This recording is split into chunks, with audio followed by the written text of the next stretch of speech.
Hello friends, I welcome you all to my YouTube channel CA Rahul Agarwal classes.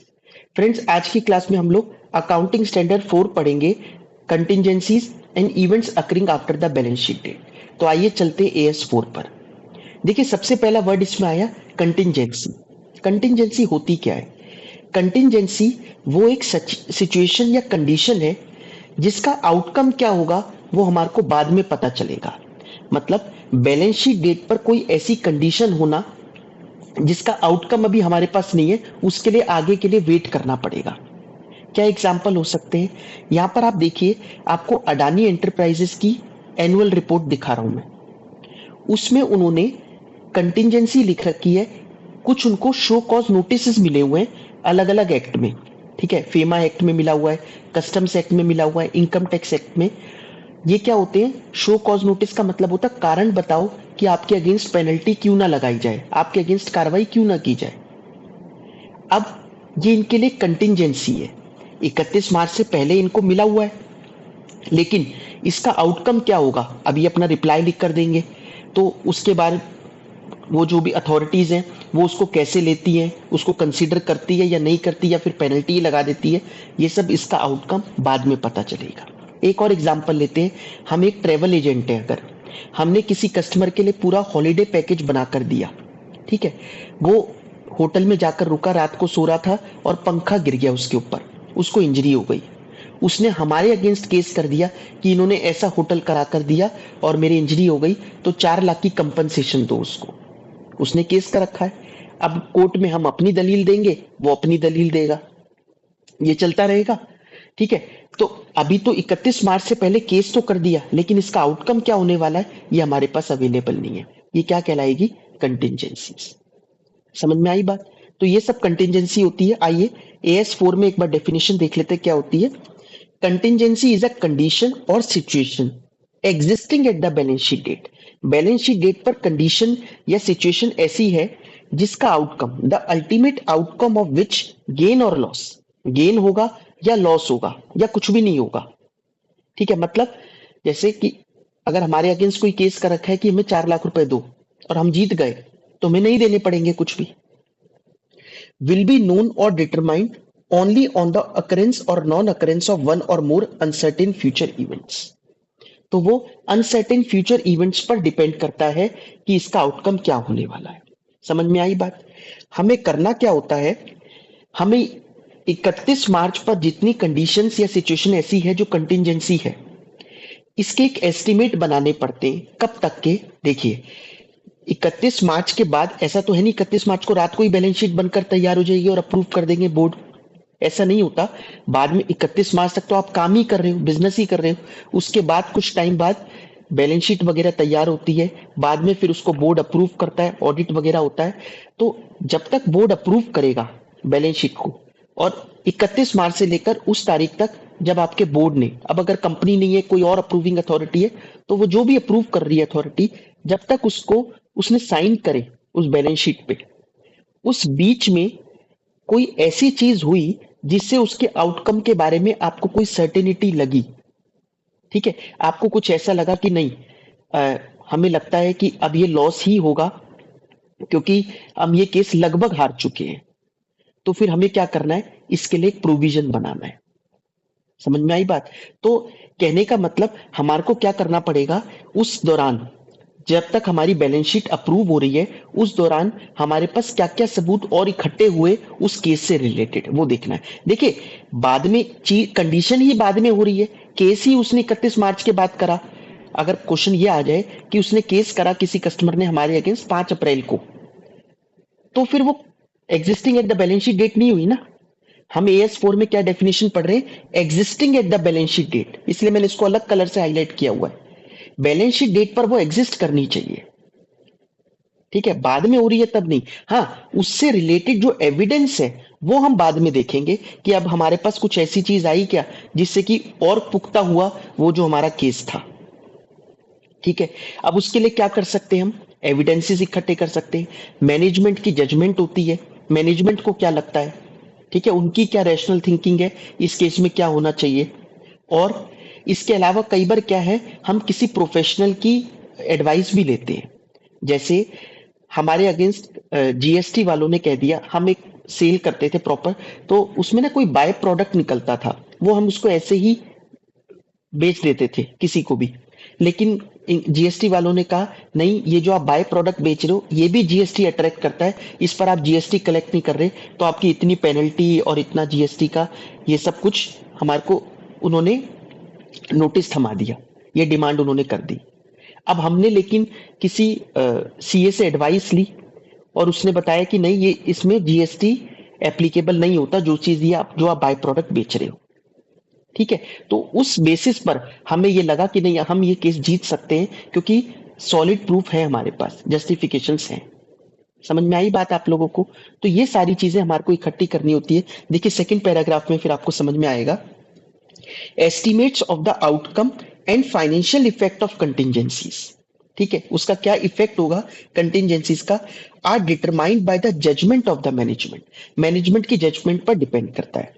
It is based on the information available up to the date on which the financial statements are approved, जब तक financial statements approve होती हैं, supplemented by experience of similar transactions, पहले भी ऐसे कोई notice आए हुए हैं, उसका आपने जवाब दिया और वो मान गई अथॉरिटीज, तो ठीक है, फिर तो इसका मतलब पता है कि सॉलिड है केस, आप जीत सकते हो।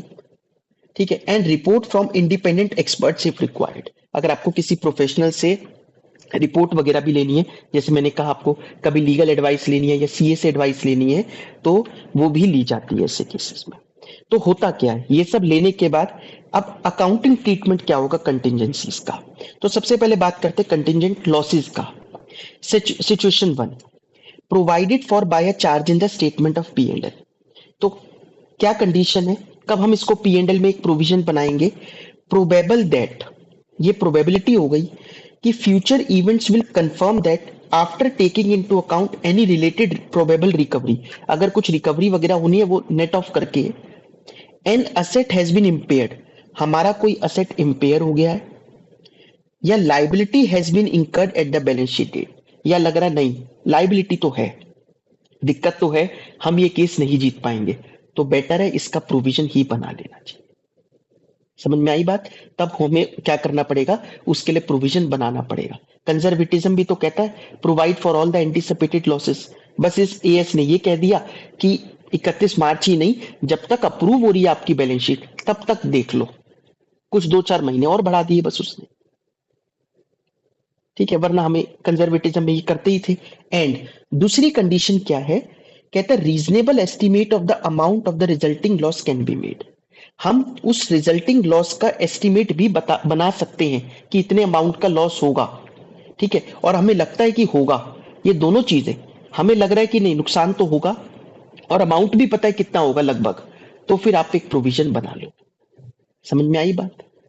सेकंड सिचुएशन, दूसरी सिचुएशन क्या कहता है, provided by way of disclosure in the notes to financial statement. इस केस में आप प्रोविजन मत बनाओ, बस एक नोट दे दो अपने फाइनेंशियल स्टेटमेंट्स में कि ये हमारी कंटिजेंसीज हैं, इसका क्या होगा अभी हमें नहीं पता, बट कंटिजेंसीज तो है। ये यूजर्स ऑफ फाइनेंशियल स्टेटमेंट्स के लिए हेल्पफुल हो जाएगा। तो देखिए, इफ क्या कंडीशन है, इफ कंटिजेंसी एग्जिस्ट, कंटिजेंसी तो है but either there is no conformity of loss, अभी हम कह नहीं सकते कि लॉस होगा। पहली सिचुएशन तो वो थी ना कि नहीं भाई होगा ही लॉस लग रहा है, और या फिर estimate of the loss can not be made, हम एस्टिमेट नहीं बता सकते कितने का लॉस होगा, या तो ये नहीं पता भाई, ठीक है लग तो रहा है लॉस होगा, जैसे पहली सिचुएशन ही देख ले हम कि पता है हमें लग रहा है लॉस होगा लेकिन अमाउंट नहीं पता, तो प्रोविजन किस चीज का बनाए, फिर बना ही नहीं सकते, हमें सिचुएशन 2 में ही आना पड़ेगा। तो अगर मैं इस बात को कंक्लूड करूं तो कंटिजेंसी का मतलब समझ में आ गया, बैलेंस शीट डेट पे कोई ऐसी सिचुएशन है जिसका आउटकम बाद में पता चलेगा। ठीक है, अब हमारे को क्या करना है, जब तक हमारी ये बैलेंस शीट वगैरह अप्रूव हो रही है तब तक देखना है कि क्या लग रहा है आपको, अगर आपको लग रहा है कि हाँ लॉस होगा और अमाउंट भी पता है कितने का होगा, ठीक है, तो प्रोविजन बना लो। अगर इसके विपरीत सिचुएशन है तब फिर मत बनाओ, तब लेकिन एक नोट दे दो, ठीक है, फाइनेंशियल स्टेटमेंट में कि ये कंटिजेंसी एग्जिस्ट कर रही है। ठीक है, तो आइदर आपको नोट देना है या फिर आपको प्रोविजन बनाना है। और अगर आपको लग रहा है नहीं इतनी रिमोट चांसेस हैं कि बिल्कुल हम श्योर हैं कि होगा ही 99.99% कोई कंटिजेंसी नहीं होने वाली, तब मत प्रोवाइड करो फिर। ठीक है, नेक्स्ट देखिए, आगे कहता है provision for contingencies are not made in respect of general और अनस्पेसिफाइड बिजनेस रिस्क। ये जनरल रिस्क वगैरह जो होते हैं इंडस्ट्री में, उससे रिलेटेड प्रोविजन नहीं बनाए जाते। जैसे अगर हम लोग रियल एस्टेट कंपनी में हैं, हमारी रियल एस्टेट कंपनी है, अब इस इंडस्ट्री में लग रहा है कि सीमेंट के दाम बढ़ने वाले हैं या गवर्नमेंट जीएसटी बढ़ाने वाली है, इस पर टैक्सेस बढ़ने वाले हैं, तो इसके लिए हम कोई कंटिजेंसी नहीं है ये तो जनरल रिस्क है, तो पूरी इंडस्ट्री में सबके पास सबके साथ होगा, वो ही आपके साथ होगा। ठीक है, तो अनस्पेसिफाइड या जनरल बिजनेस रिस्क के लिए हम लोग कंटिजेंसी नहीं बनाते, since they do not relate to conditions और situation existing at the balance sheet. ठीक है, existence and amount of guarantees, obligations arising from discounted bills of exchange, ये आप ज्यादातर कंपनीज की बैलेंस शीट में पाओगे। वहां पर उन्होंने नोट बना रखा होता है किसका, गारंटीज। अगर हमने किसी को गारंटी दी हुई है, जैसे कोई दूसरा पार्टी लोन लेती है और हम गारंटी देते हैं उसके लोन की कि ये रीपे कर देगा, तो अगर हमने कोई गारंटीज दे रखी है, बैंक गारंटी आपने सुनी होगी, बैंक गारंटी देता है। जैसे अगर हमने किसी कॉन्ट्रैक्टर को काम दिया, हम कॉन्ट्रैक्टर को कहते हैं बैंक गारंटी लेके आओ कि अगर हम ये जो एडवांसेस वगैरह आपको दे रहे हैं, अगर आप कहीं भाग गए इधर उधर, तो हम बैंक से रिकवर कर लेंगे, तो बैंक गारंटी देता है। हाँ, बैंक उससे कमीशन चार्ज करता है कॉन्ट्रैक्टर से, वो एक अलग चीज है। ठीक है, बैंक भी तो बिजनेस करने के लिए बैठा है। तो ऐसी कोई गारंटीज, तो बैंक की आप अगर एनुअल रिपोर्ट निकाल के देखो कि किसी बैंक की, तो वहां गारंटीज आएगा डिस्क्लोज उसमें, नोट्स में। Obligation arising from discounted bills of exchange, अगर हमने बिल्स ऑफ एक्सचेंज डिस्काउंट करवा रखे हैं, तो डिस्काउंट करवा रखे बैंक के पास जाके 11th में आपने बिल्स ऑफ एक्सचेंज पढ़ा होगा, हमने बैंक के पास जाकर डिस्काउंट करवा लिया। अब अगर जो ड्रॉई है जिसके अगेंस्ट ये बिल बनाया था, वो तारीख पर नहीं पहुंचा, तो बैंक वाले उसको ढूंढने थोड़ी ना निकलेंगे, बैंक वाले मेरे अकाउंट से पैसा काट लेंगे। तो सिचुएशन तो है ऐसी, कंटिजेंसी तो है ही ये भी, इसलिए इसको भी generally disclose bye way of note, तो ये एक नोट के रूप में जनरली दिखाया जाता है। समझ में आई बात? Following contingencies are not covered in this AS, इस एएस में ये कंटिजेंसीज कवर नहीं होती। Liability of life insurance and general insurance enterprises, उनकी जो लाइबिलिटीज है। Obligation under retirement benefit plan, वो कवर नहीं होती। Commitments under long term lease contracts, long term lease contracts में जो कमिटमेंट है, वो भी हम लोग इस एएस 4 में कवर करके नहीं चलते। ये तो थी कंटिजेंट लाइबिलिटीज। अगर कोई कंटिजेंट गेन है, आपको लगता है कि गेन हो सकता है, आप जीत सकते हो केस और आपको पैसा आने वाला है, ठीक है, आपने भी तो किसी के अगेंस्ट केस कर सकते हैं, जैसे किसी और ने हमारे अगेंस्ट किया, हमने किसी और कंपनी के अगेंस्ट क्लेम कर दिया कुछ अमाउंट, तो अगर हमने क्लेम करा और हमें लगता है हम जीत सकते हैं, अभी मत प्रोवाइड करो, जब जीतेंगे तभी उसको लिखना, ठीक है, अभी नहीं करेंगे। क्यों? Concept of conservatism, provide for all the anticipated losses, do not provide for anticipated gains. तो यही लिखा है, contingent gains should not be recognised in the financial statements following conservatism. आई बात समझ में? नेक्स्ट है फिर डिस्क्लोजर्स, क्या क्या डिस्क्लोजर देने हैं।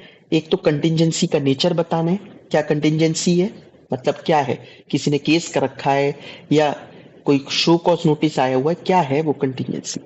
Uncertainties which may affect future outcome, estimate of the financial effect और स्टेटमेंट डेट, या तो अमाउंट बताओ कितने का एस्टिमेट है, या फिर ये बताओ कि एस्टिमेट नहीं बना सकते हम, हमें नहीं पता अमाउंट का एस्टिमेट। यहाँ पर आपको हिंदुस्तान यूनिलीवर लिमिटेड कंपनी की एनुअल रिपोर्ट मैंने दिखा रखी है, देखिए इन्होंने कंटिजेंट लाइबिलिटीज दिखाई। Claim against the company not acknowledged as date, हमने इसको डेट नहीं बनाया क्योंकि ये सिचुएशन 2 हो गई। सिचुएशन 1 क्या थी? प्रोविजन बना दो। प्रोविजन कब बनाते हैं? जब लगे कि लगभग लॉस तो होगा ही होगा और अमाउंट भी पता हो कितने का होगा, तो प्रोविजन बनाते हैं। अदरवाइज ये सिचुएशन 2 है जिसमें नोट देते हैं। Income tax matters, indirect tax matters, ये सब इनके डिमांड आई हुई है, ये दिखा रखा है। लीगल एंड अदर मैटर्स, और कोई कस्टमर वस्टमर ने या किसी पार्टी ने हमारे अगेंस्ट वो करा हुआ है। It is not practicable for the company to estimate the timing of cash outflow if any in respect of the pending resolutions of the respective proceedings, as it is determinable only on receipt of judgments, decision pending with the various authorities। ठीक है, और ये second point, the company does not expect any reimbursement in respect of above contingent liabilities, क्योंकि अगर expect करती ही कितना करना है तो फिर प्रोविजन ही ना बना लेती है। आई बात समझ में? ये थी कंटिजेंसीज, बाकी हम लोग फिर नेक्स्ट क्लास में पढ़ेंगे।